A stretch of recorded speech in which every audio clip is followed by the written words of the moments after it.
The hallway was already loud, filled with security radios and backstage staff moving equipment. But when Anthony Joshua's voice boomed down that corridor, the entire building froze. Even people who weren't supposed to be anywhere near the confrontation found themselves drifting toward the sound like gravity was pulling them.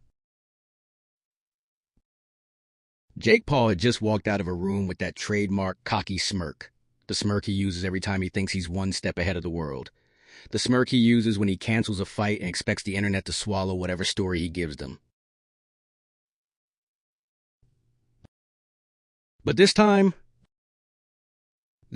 he walked straight into a heavyweight earthquake. Anthony Joshua, calm, towering, eyes sharp as blades, stepped directly into Jake's path. Jake didn't even see him at first. But the second he did, that smirk evaporated. It didn't fade, it didn't soften, it disappeared like someone hit a kill switch. Joshua didn't have to say another word. His presence alone said everything. You ran, you quit, and now you face me.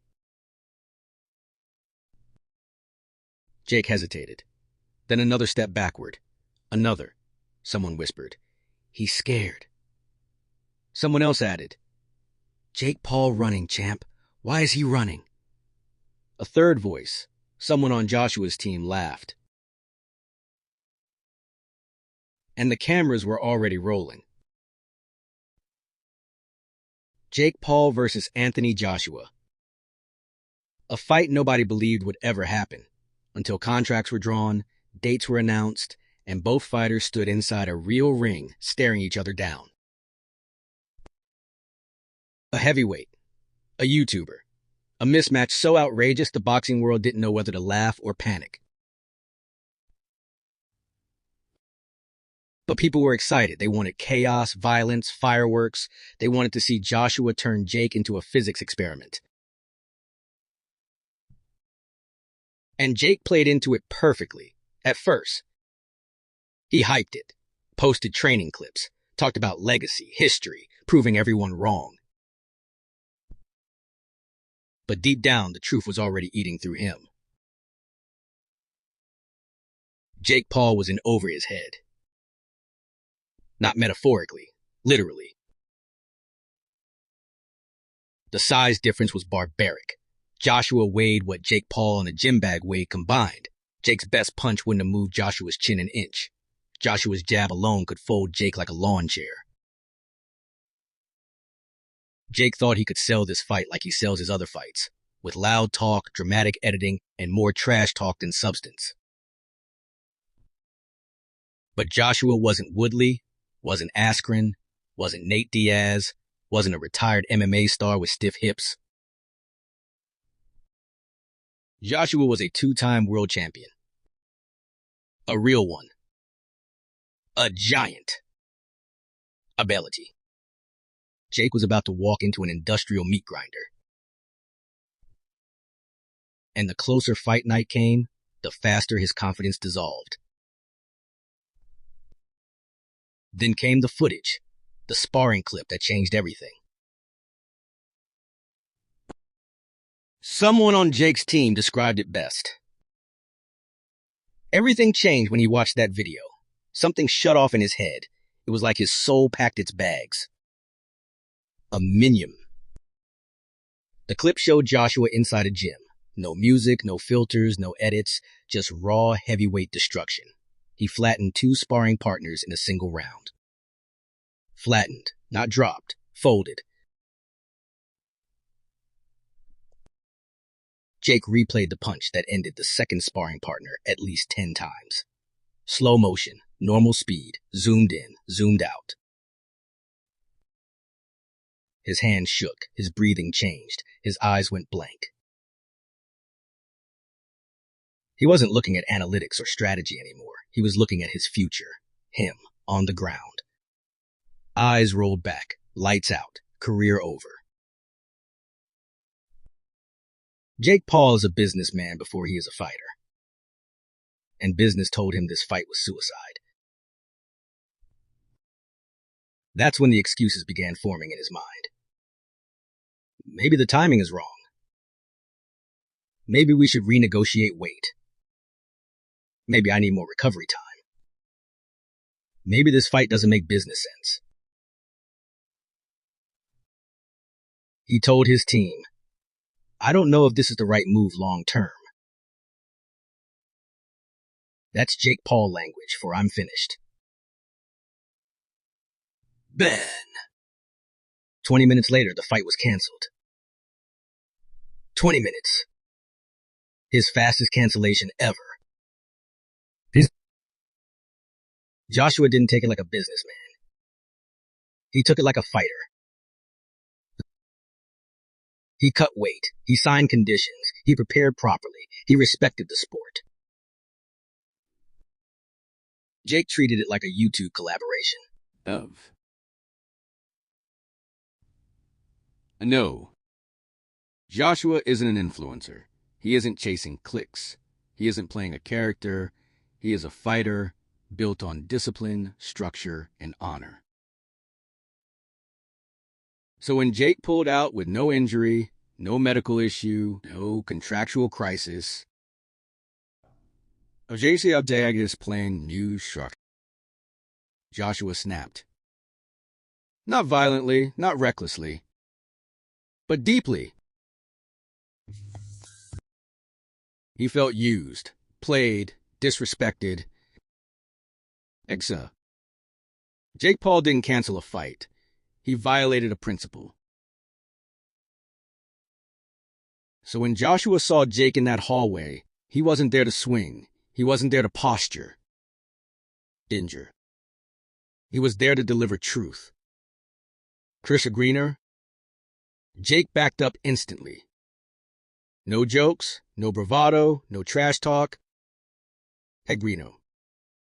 He retreated.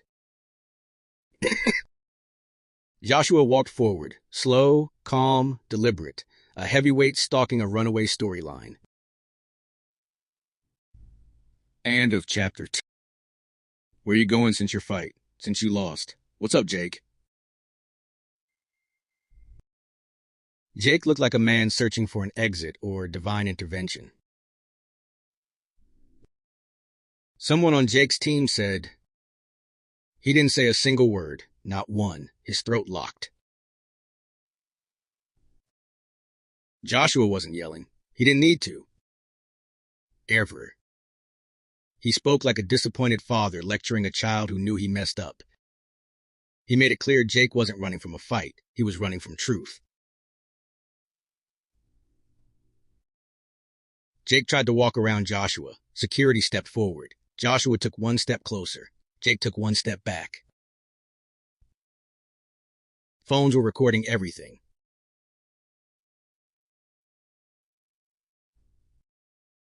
This wasn't staged. This wasn't scripted. This wasn't a marketing stunt. This was exposure. Jake Paul, the fearless online showman, the disruptor, the problem child, looked terrified.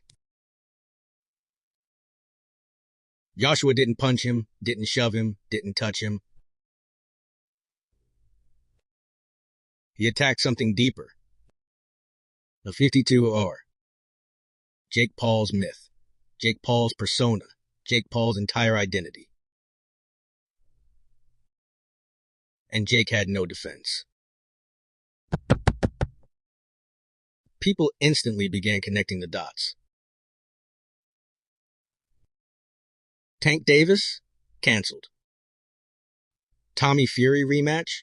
Dodged. Anyone with real danger? Something wrong with the contract. Jake only fought 3 types of opponents. Older fighters, retired fighters, smaller fighters. Boxed up. He curated his record like museum pieces. Every opponent chosen for optics, not challenge. Joshua wasn't a piece. He was a wrecking machine. Twitter roasted him instantly. Problem child, more like problem running. His courage is like Wi-Fi, works until you need it. He dodged Tank and AJ. Someone give him a treadmill sponsorship. Of Chapter 12. Analysts tore him apart. He only fights opponents who fit the algorithm. He ran the moment a real heavyweight breathed near him. Tatio. Jake tried to control the narrative. But this time, the narrative controlled him. Joshua didn't need interviews. Didn't need Twitter. Didn't need theatrics. His presence did everything. He showed that influencer boxing collapses when a real fighter refuses to play along. Jake could manipulate opponents, dates, weight classes, but he couldn't manipulate a heavyweight staring directly into his soul. For the first time, Jake wasn't pulling strings. He was tangled in them. Does Jake go back to fighting 48-year-olds? Does he find another safe opponent? Does he rebuild his image by knocking out someone half Joshua's size? Because something fundamental broke in him that night. Joshua didn't hit him, but he landed the hardest punch of Jake's career. Truth. Via. Jake left through the back exit, hood low, cameras trailing him like a swarm. Joshua stayed in front, steady, unshaken, a heavyweight who didn't need to lift a fist to win the entire war.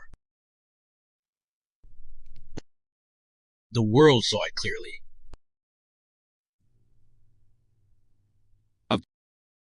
Jake didn't just run from a confrontation. He ran from a truth he couldn't survive.